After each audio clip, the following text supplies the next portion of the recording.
Hey everyone, today I'm gonna kind of detail a bicycle ride that I did over the weekend. So, as you probably have guessed, I'm not an expert at any one thing. I'm more of a try this, try that kind of a person. And one of the things I want to do this fall is to be able to ride my bike a century, 100 miles.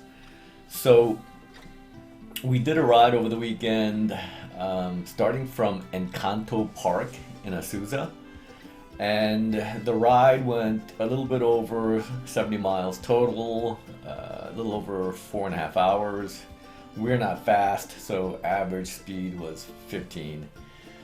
The park, the elevation to begin with is a little over 500 feet, so very little elevation gain or loss, as detailed here.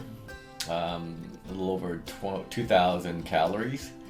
And the reason I chose this route is that if you have to do a bunch of miles on a bicycle, I probably could not recommend a better route. It's an out and back, again, totaling a little over 70, almost completely flat, and very, very safe, which is probably the best reason to do it here. You spend almost no time on surface streets sharing the road with cars. And once you get to Seal Beach, which is the destination, before you turn back, you can grab some lunch and take a little rest, whatever. So I'm going to click the play button here. As I mentioned, it's an out and back, so it goes something like this.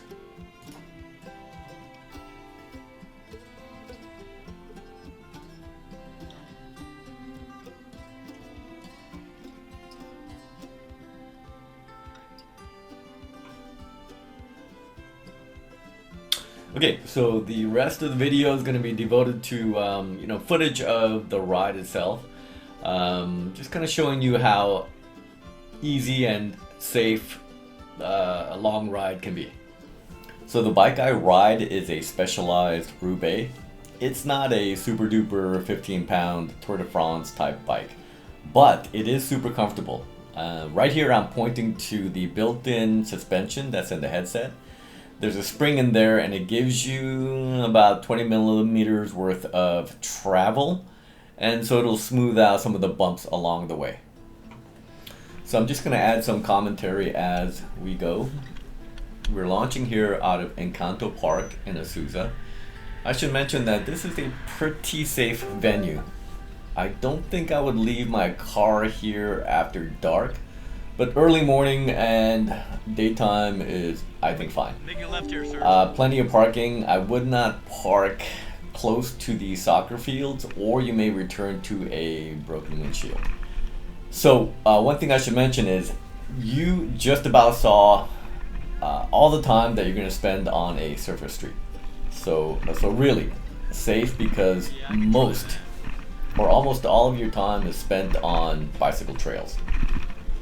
So going over the bridge, I have to apologize for the shaky video. I don't have a gimbal. I don't think I'm going to spend the money on one. But this bridge will cross the, I don't know what the creek channel or whatever it is it's called. But once you cross, you will be put on the Santa, what's it, Nice. or San Gabriel River bike path, I think it is.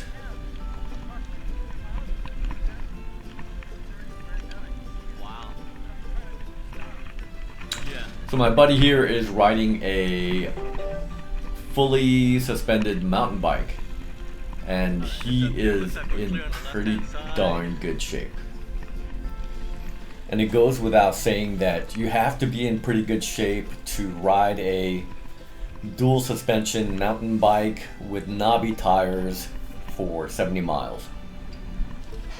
Now look at just how smooth and well maintained this bike path is. I mean, you really could not ask for a better road to ride a bike on. And the amount of bike traffic is about as heavy as it's gonna get. Well, let me take that back. Actually, the bike traffic gets a little bit heavier as you near the beach, especially if it's a nice sunny day. But really, I mean, again, you can't ask for a nicer path.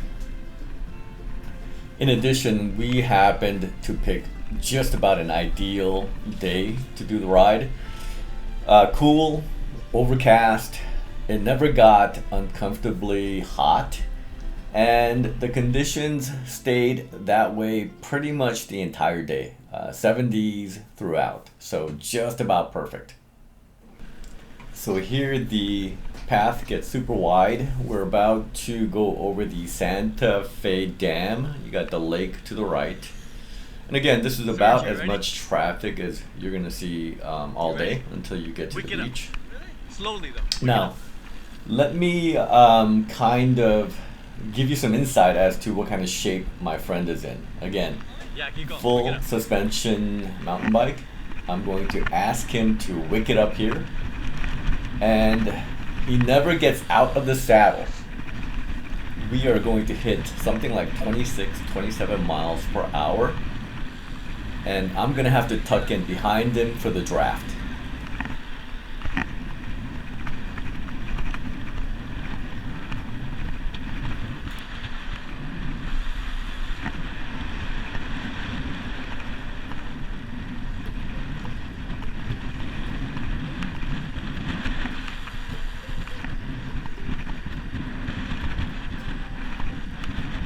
Okay. And at this point, I'm going to have to throw in the towel. Here we're going to be descending from the dam into the city of Irwindale.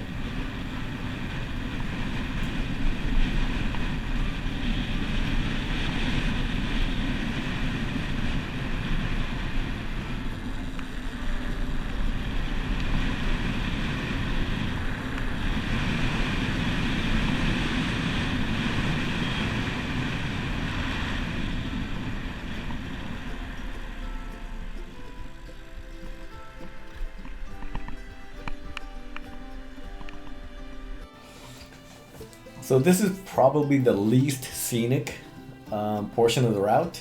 It's largely industrial. I think the sriracha factory is somewhere around these parts.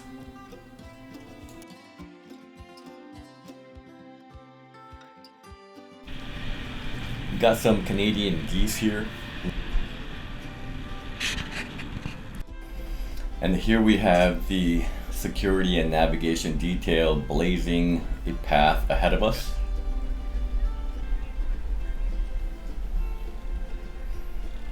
On the right, you will see the Pico Rivera beer course. Although I've heard rumors that some people actually play golf there.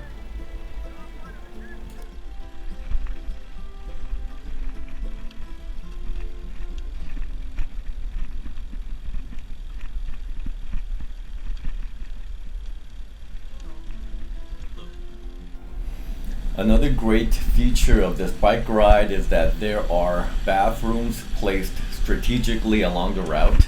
Oh, wrong gear.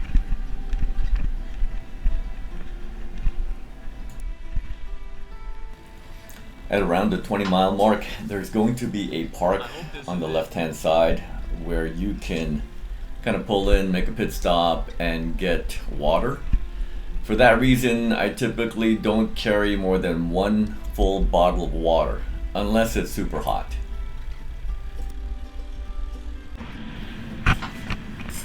This is probably at around the 25-mile mark.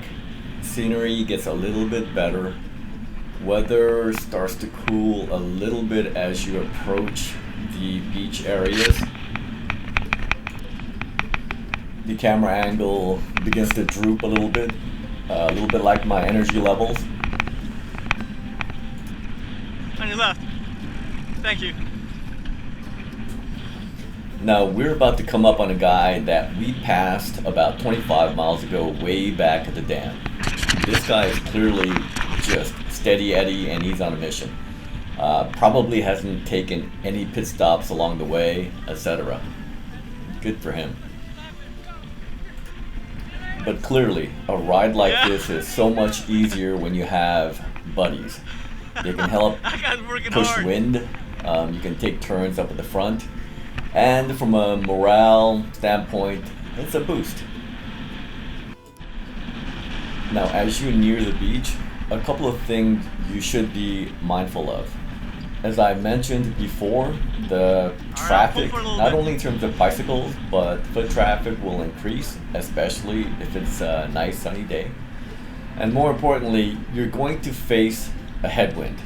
Typically around 10, 11 a.m., the wind will kind of blow out of the south, and it could whip up to 10, 15 miles per hour.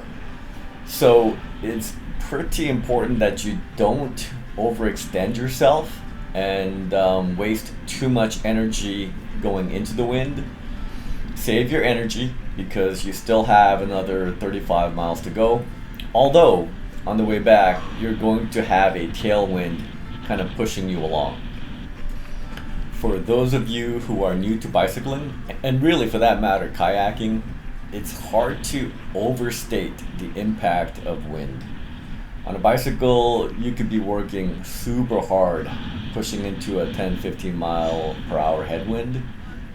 The same effort when you have a tailwind will allow you to go easily 5 miles per hour faster. Here we are approaching PCH, which is the bridge on the right. You want to go underneath the bridge and come out on the other side so that you'll be going with the flow of traffic if you want to go south on PCH.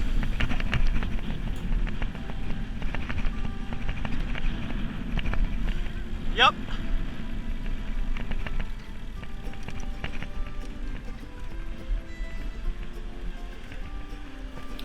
If you want to duplicate our route, go south on PCH about half a mile and stop by Glory Days, which is completely apt.